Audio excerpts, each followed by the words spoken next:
السلام عليكم ورحمة الله وبركاته. الفاتحة. أعوذ بالله من الشيطان الرجيم. بسم الله الرحمن الرحيم. الحمد لله رب العالمين الرحمن الرحيم مالك يوم الدين. إياك نعبد وإياك نستعين. اهدنا الصراط المستقيم صراط الذين أنعمت عليهم غير المغضوب عليهم ولا الضالين. آمين. الحمد لله رب العالمين وبه نستعين على أمور الدنيا والدين، والصلاة والسلام على أشرف الأنبياء والمرسلين سيدنا محمد بن عبد الله المبعوث رحمة للعالمين وإمام المتقين، وعلى آله وأصحابه ومن اهتدى بهديه واستنى بسنته إلى يوم الدين. أما بعد، إن أريد إلا الإصلاح ما استطعت وما توفيقي إلا بالله عليه توكلت وإليه أنيب. Alhamdulillah, kita bersyukur kepada Allah Subhanahu Wa Taala kerana dengan izin dan limpah kurnia Allah Subhanahu Wa Taala, pagi ini kita dapat menyambung kembali pelajaran intensif Al-Quran Al-Karim. Baik, kita masih lagi membincangkan berkaitan dengan sifat-sifat huruf yang dah kita bincang berapa? Ingat? Lupa dah apa? 4 sifat huruf yang berlawanan, ingat? 4 maknanya dia jadi 8 lah. Sifat huruf yang berlawanan ada, kalau dia 5 tapi lawan jadi 10. Kita dah bincang 8 sifat lah maknanya yang berlawanan. Ni sifat yang kelima daripada sifat-sifat huruf yang berlawanan, ya. Baik, qala al-musannif rahimahullahu ta'ala nafa'ana Allah bihi wa bi'ulubihi fid darain, amin. Baik, sifat huruf yang kelima al-idlaq. Al-idlaq lawannya al-ismat. Okay, apa makna al-idlaq? Al-idlaq daripada fi'il dhalaqa. Idlaq, maksud sini dia tergelincir, melepas. Dia sifat huruf dengan sifat tergelincir tu dia bezalah sebenarnya. Maksud tergelincir sini adalah huruf-huruf tersebut bila kita sebut je huruf tu dia terlepas macam tu. Okey. Lawan dia ismat. Ya, ismat lawan kepada tergelincir, terlepas, maknanya tertegah ataupun tersekat. Baik. Apa yang tertegah dan apa yang terlepas, tergelincir, kita tengok ya dari segi istilah tajwid. Baik. Menurut istilah ilmu tajwid, izlaq, menyebut hurufnya dengan mudah dan lancar, kan? Senang sebut huruf tu, dia jadi mudah, lancar bila sebut. Oleh sebab apa? Sebahagiannya keluar daripada hujung lidah dan sebahagian lagi keluar daripada 2 bibir mulut. Ia dapat disebut dengan cepat dan lancar. Hurufnya ada 6, terhimpun dalam rangkai kata farra min lubbin. Farra min lubbin.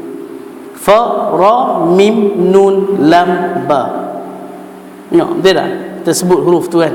Fa, ra, mim, nun, lam, ba. Nampak? Okey, ada 6 huruf je.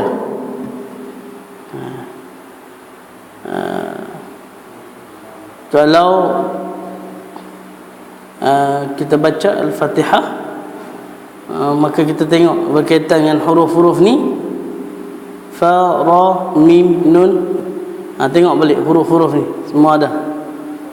Huruf fa tak ada kot. Huruf fa dah dalam Fatihah tak ada huruf fa. Kerana huruf-huruf ni makhraj dia di sekitar hujung lidah dengan bibir mulut, kan?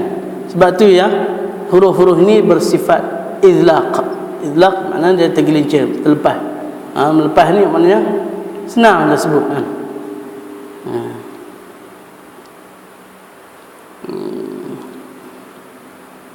Boleh tak? Dapat tu. Okey, baik.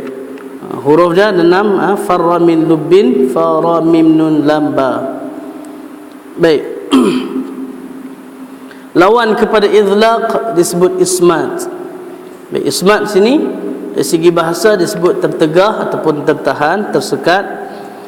Bagi menurut istilah ilmu tajwid, ditegah hanya menggunakan hurufnya untuk menyusun kalimah bahasa Arab yang lebih daripada 3 huruf yang menjadi huruf akar pada kalimah. Apabila terdapat kalimah yang tersusun di atas 4 atau 5 huruf, semuanya adalah daripada huruf ismat dan menjadi huruf akar pada kalimah, maka kalimah yang berkenaan susah disebut dengan cepat dan ia adalah kalimah mendatang, yakni bukan kalimah bahasa Arab tulen. Contoh asjadu, huruf asjadu. Apa nak kata kita sini? Dia bukan kalimah Arab asli. Asjadu, kan? Dengar bunyi macam Arab, betul tak? Dengar bunyi macam Arab, asjadu, tapi dia bukan kalimah Arab.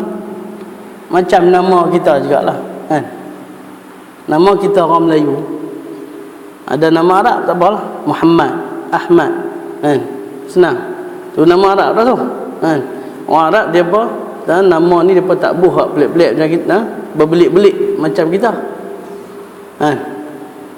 Kita punya nama kadang-kadang bercampur habis antara nama Melayu dengan nama Arab.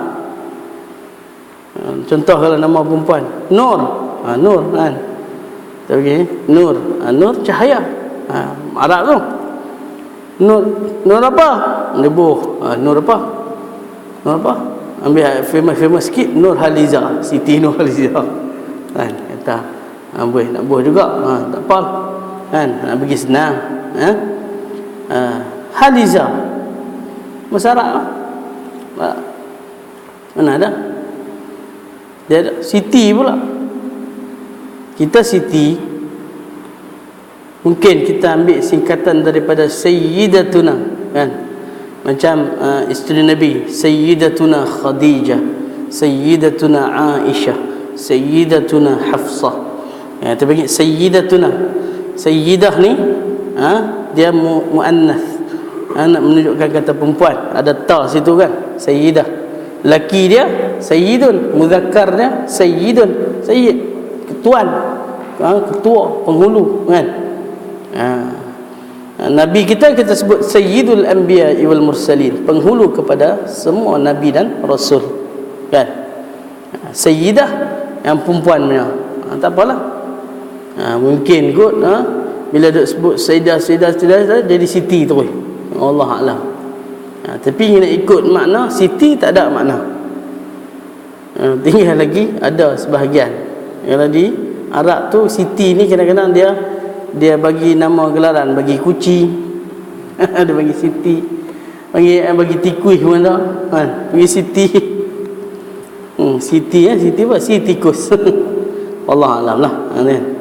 Tapi orang Melayu kita dah ambil dan jadi satu nama pula, kan? Tak apalah. Dia kira tak ada makna lah. Dia bercampur, kan? Ada kalimah perkataan tu kadang-kadang nampak macam bunyi kalimah Arab, tapi dia bukan kalimah Arab, bukan daripada bahasa Arab yang tulen. Maka dia bagi contoh kat kita sini, contoh asjadu, apa dia? Tak ada makna, Allah alam, kan?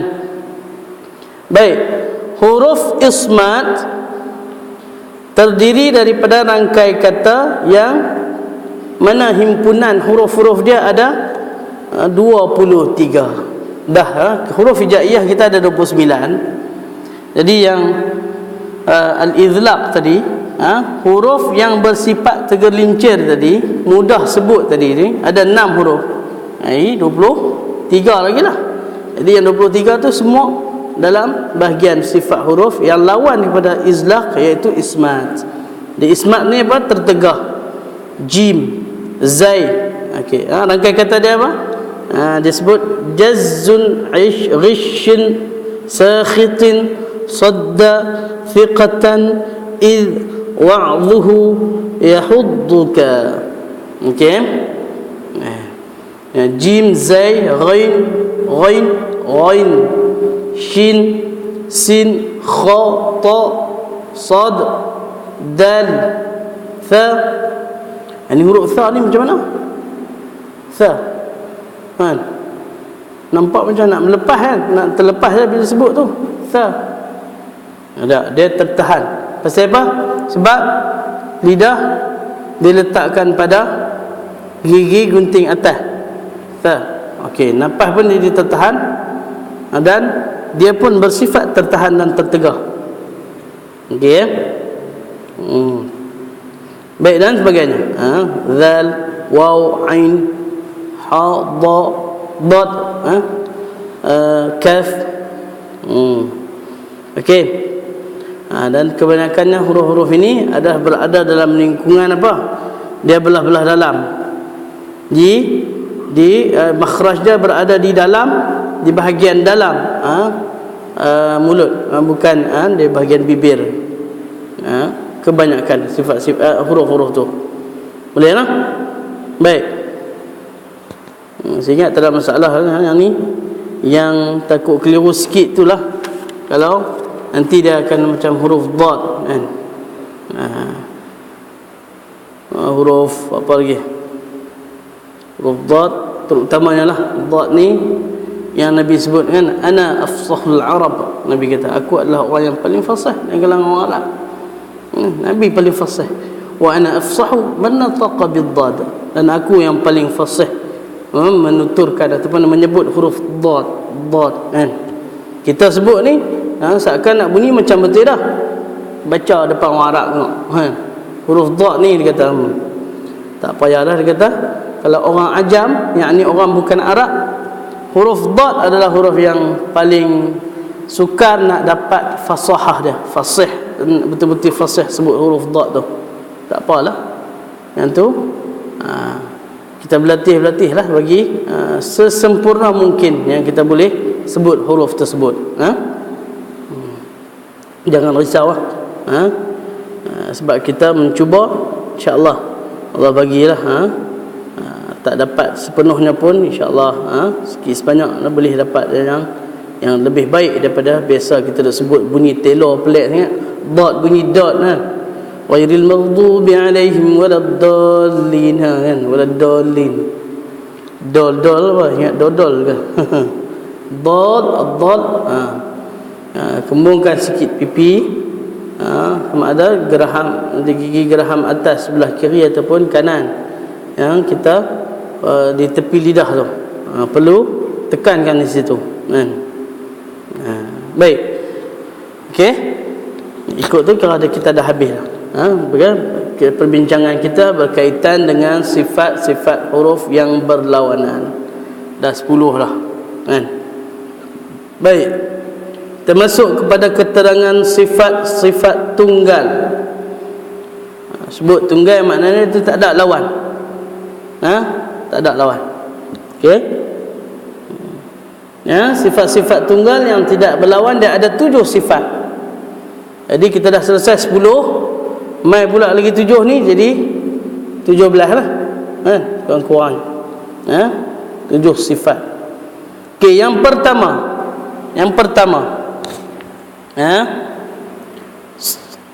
Sifat huruf tu yang pertama disebut sebagai as-safir. As-safir. Safir ni kalau menurut bahasa dia kata bersiul di sini, bersiul ataupun berdesir. Bila kita sebut huruf tu dia ada bunyi macam tu kan. Dia bunyi berdesir kan. Dia sifat berdesir ni selalu menambah pantai pantai dia bila ombak dia panggil berdesir.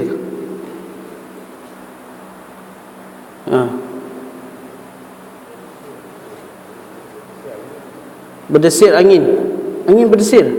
Oh ya, macam mana angin berdesir? Bunyi tu. Dia bunyi ya. Ombak boleh. Ayat ombak ni. Tasik atau tak ombak?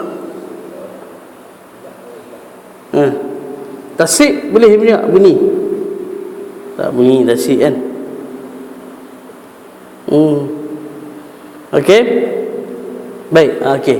Itu dari segi bahasa. Menurut istilah ilmu tajwid, as-safir ni menyebut hurufnya dengan bunyi berdesir dan kuat dari antara dua bibir mulut. Okey, dia beritahu kat kita sini dah. Bunyi desiran ini seakan-akan bunyi suara unggas. Itu yang lebih tepat tu maknanya. Hurufnya ada 3 je.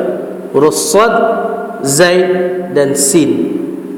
Tengok, sin dengan sad, sin dengan sad dengan zai makhraj sama.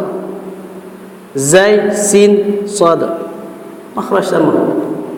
Jadi kita tengok balik dalam makharijul huruf, huruf yang sama makhraj. Nampak tak? Sin, sad, zai. Nampak tak? Ketiga-tiga huruf ni bila kita sebut, dia akan ada seperti bunyi unggas.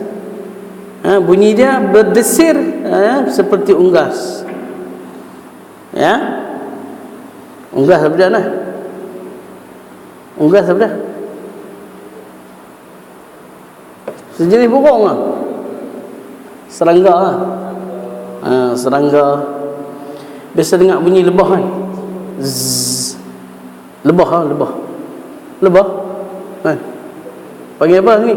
Kau orang sini panggil bee. Andai orang kampung panggil bee.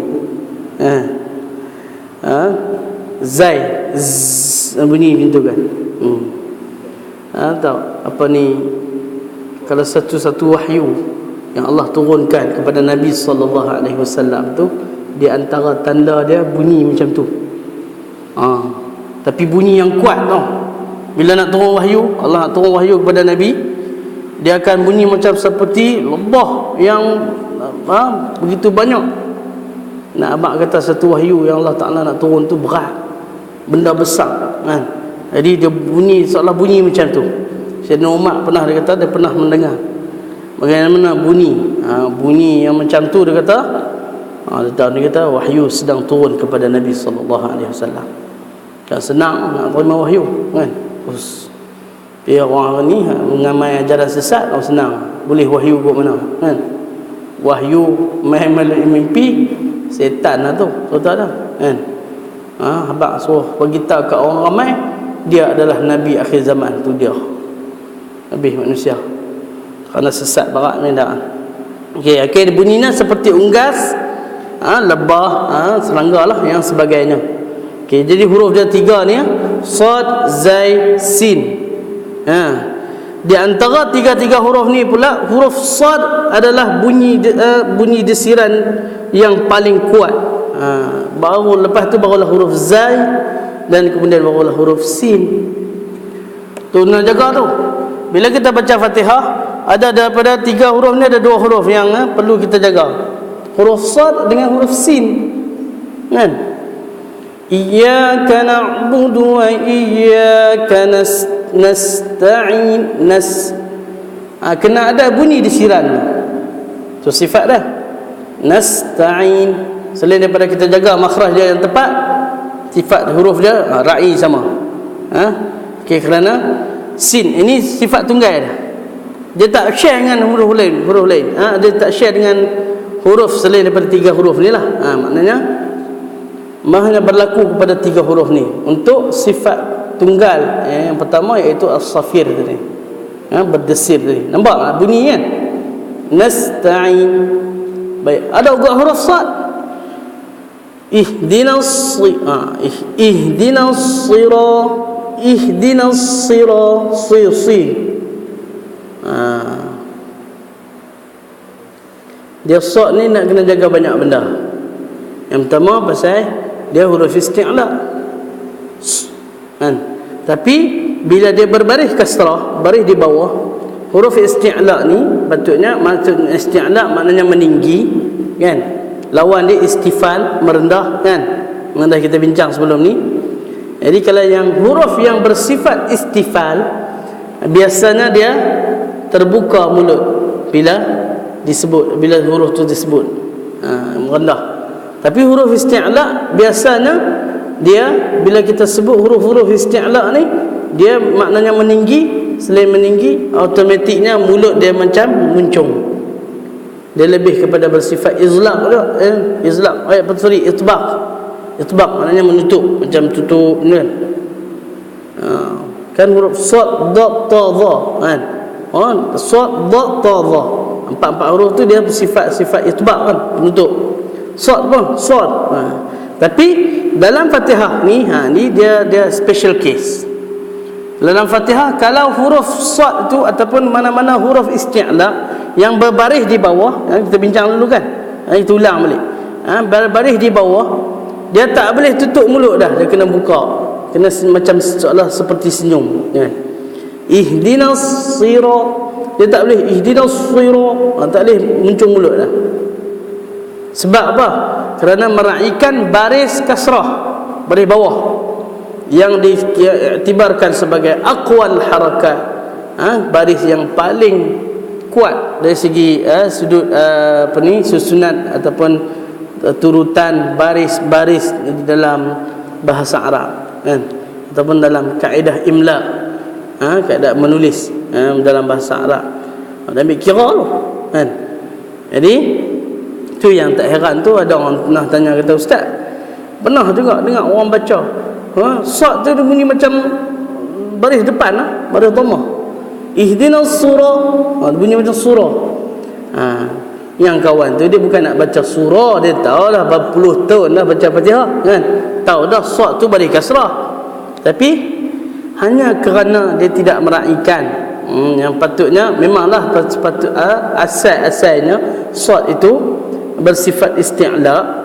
Bila kita sebut huruf sad pun, mulut dia macam seolah memuncung sikit, macam seolah jadi menebal, ataupun menutup, kan?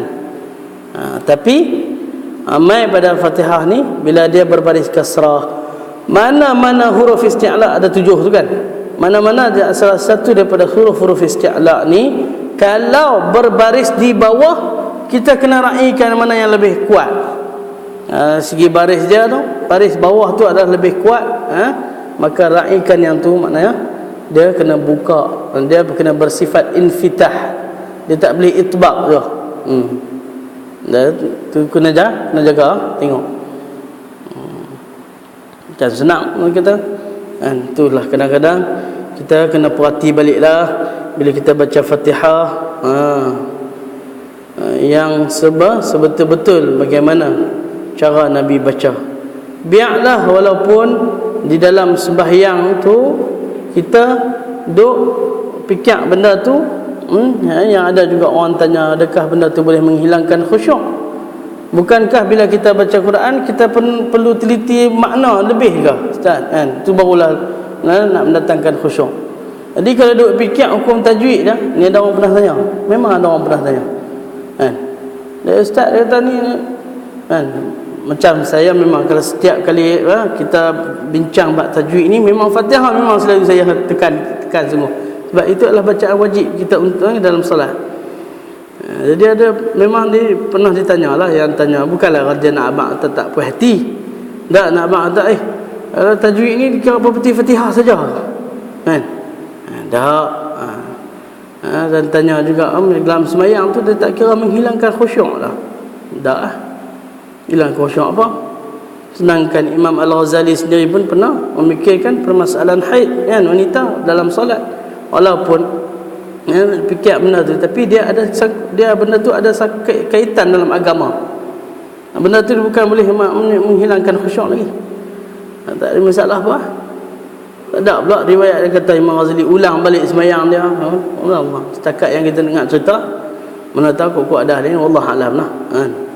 Tapi setakat yang kita dengar ataupun yang kita baca kisah tu, Imam Ghazali dia fikir benda tu dalam solat, dan dia tak ulang lah solat dah. Tentu juga Sayyidina Umar dia pernah fikir tentang masalah cukai dalam negara, kan, dalam sembahyang. Bahkan tak diulang sembahyang pun. Tu dikira ni ke? Dah. Melainkan kalau memang fikir dunia betul, hilang khusyuk pula. Kan? Yang tu kita tak payahlah benda ni. Nabi pun sebut dah, kan? Awwalu ma yurfa'u 'anil nas, di antara perkara-perkara yang paling awal yang ditarik daripada diri manusia, apa dia? Al-khusyuk fi shalah. Nabi kata khusyuk dalam sembahyang. Makin lama lagi makin terang. Dia berdasarkan kepada keadaan kita, kan? Kalau zaman dulu tak ada banyak benda yang boleh menyebabkan kita jadi fikir, kan? Bila dalam sembahyang tu kita boleh fokus lebih. Tapi hari ni lambat macam-macam nanti. Daripada masalah kita sendiri sampailah kepada masalah anak-anak, masalah kawan-kawan, masalah masyarakat. Mai duk kumpul sekali terus dalam sembahyang. Jadi mau tak hilang khusyuk.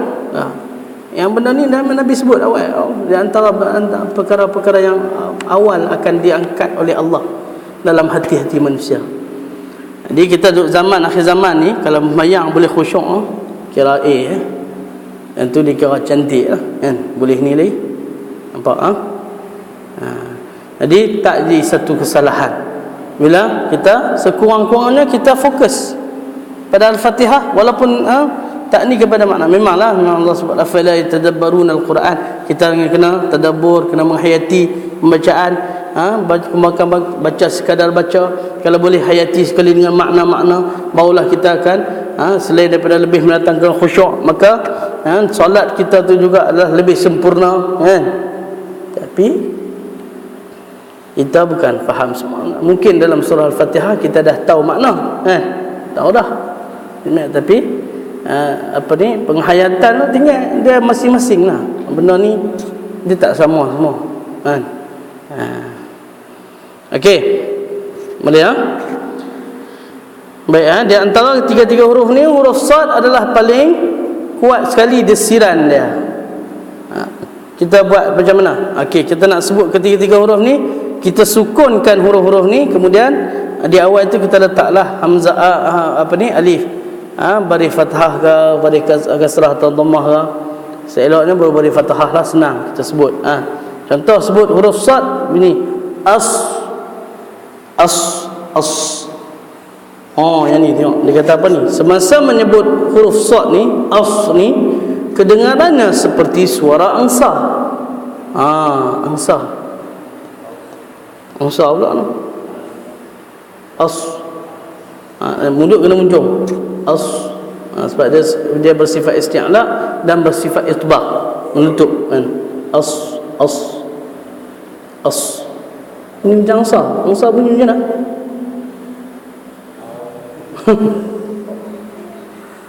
Angsa. Macam tadi ikah lah pula kita nak suruh bunyi angsa. Ni tak apalah. Lagi dengar lebih rakam angsa bunyi macam mana. Dia angsa banyak ni angsa, kan? Kalau ada orang putih tu panggil apa?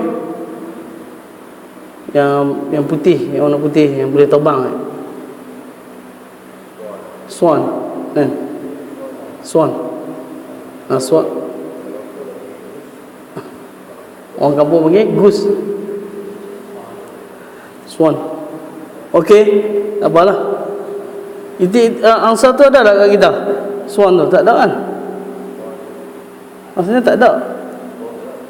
Spesies yang angsa ada kat kita ni hak bunyi apa? Ayah kecil-kecil tu nah. Takut tu. Dia bunyi tu. Sama. Kan? Dia main ligan kan. Dah bukan nak nipah pun. Kan?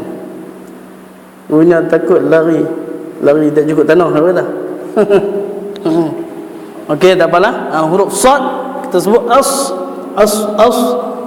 Kedengarannya seperti suara angsa. Okey. Baik. Huruf zai. Ni az. Kedengarannya seperti suara lebah. Ni yang suara lebah kita kata tadi, kan? Macam as sin pula kedengarannya seperti suara belalang. Belalang bunyi gitu, kan? Bisa tengok belalang? Tanya bisa tengok lah. Nampak perak sangat lah kalau tak bisa tengok belalang. Ayah bukan bisa cakap bisa tengok, bisa makan belalang kunyit, kan? Dulu saya masa duduk mengaji di pondok lah, kan? Belakang asrama sungai. Rasa apa? Dia lemak-lemak ni kan. Dia belalang kunyit ni dia tak besar mana, kecil je. Isi dia kira bila janganlah makan kepala dah tu. Makan sekali dengan kepala-kepala tu jadi bengong pula. Ambil yang kiri dan belakang tu sikit kan. Tapi kena tangkap banyak-banyak. Dia tak boleh tangkap sikit-sikit. Goreng kunyit. Tu makan nasi orang. Boh tu cukup. Mereka main tu. Mengaji ni macam-macam lah kadang. Belakang tu ada hutan, bukan selama tu hutan dekat sungai ni kan. Masuk dalam hutan, tidur dalam hutan pun bisa. Orang dah bagi asrama elok-elok lah, tidur dalam hutan. Nakal kan? Pergi masuk dalam hutan, tidur 2 hari. Ustaz ni punya lah telefon kita, telefon mak pak ni, kita tak ada dah mana pergi amal. Hilang, lari sekolah, lari padahal duduk dalam hutan. Jumpa kena lah sedar. Tahuan. Ni lagi orang dah bagi sedia ni elok-elok tapi tidur dalam hutan. Yang tu pengalaman lah, no? Contoh. Baik, seperti suara belalang. As. Baik. Cuma di sini ada sedikit Allahumma salli ala Muhammad, dia punya ni macam satu mulahazah ni peningatan. Tengok dia kata apa? Perbezaan sifat safir dengan hams. Itu dia. Kan hams kan, sifat hams yang awal sekali. Hams ni sifat lembut. Sifat apa? Allahumma salli sembunyi kan. Hams ni makna sembunyi, lawan pada sifat Allahumma salli. Yang pertama sekali sifat nyaring tu jahar. Nyaring. Nyaring makna sifat jahar, lawan dia sifat hams. Hams ni pula kan bila huruf-huruf hams yang ada 22 tu, huruf-huruf hams yang ada 22 huruf tu, kalau bukan 22, ada berapa?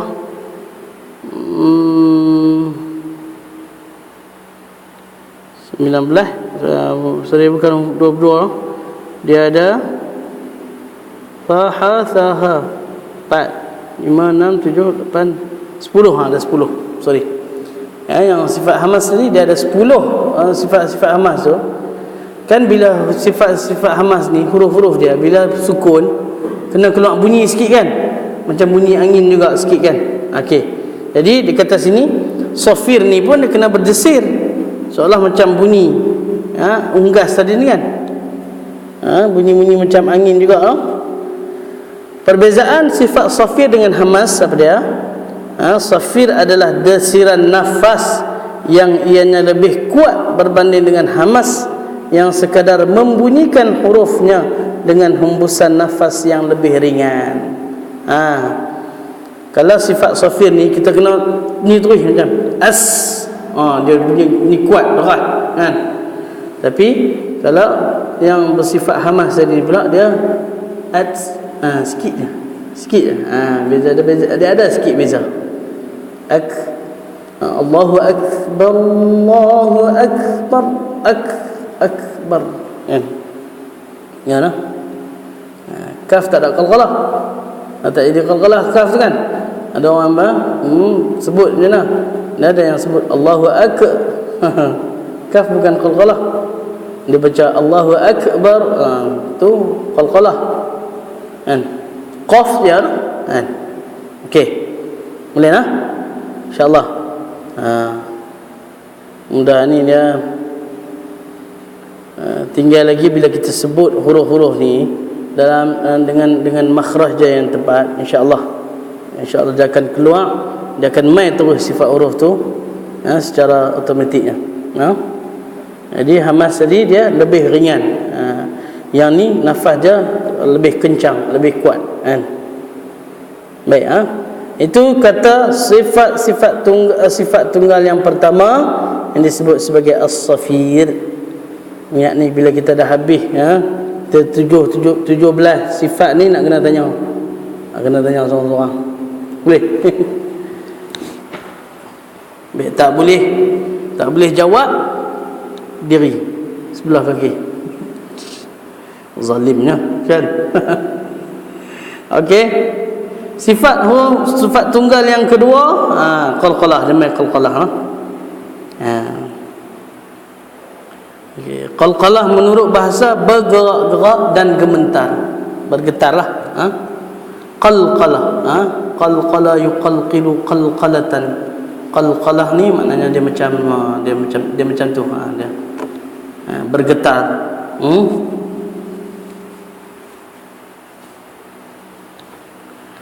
Menurut istilah ilmu tajwid, bunyi lantunan yang kuat daripada makhraj ekoran bacaan huruf bertanda sukun.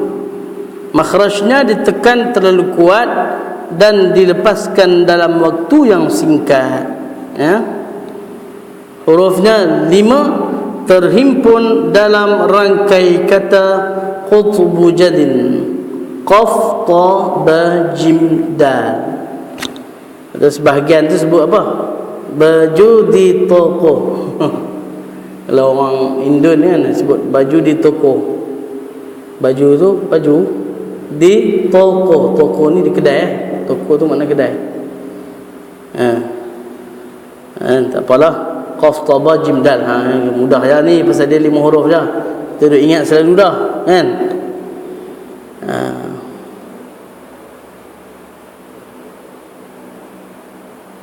Okey. Baik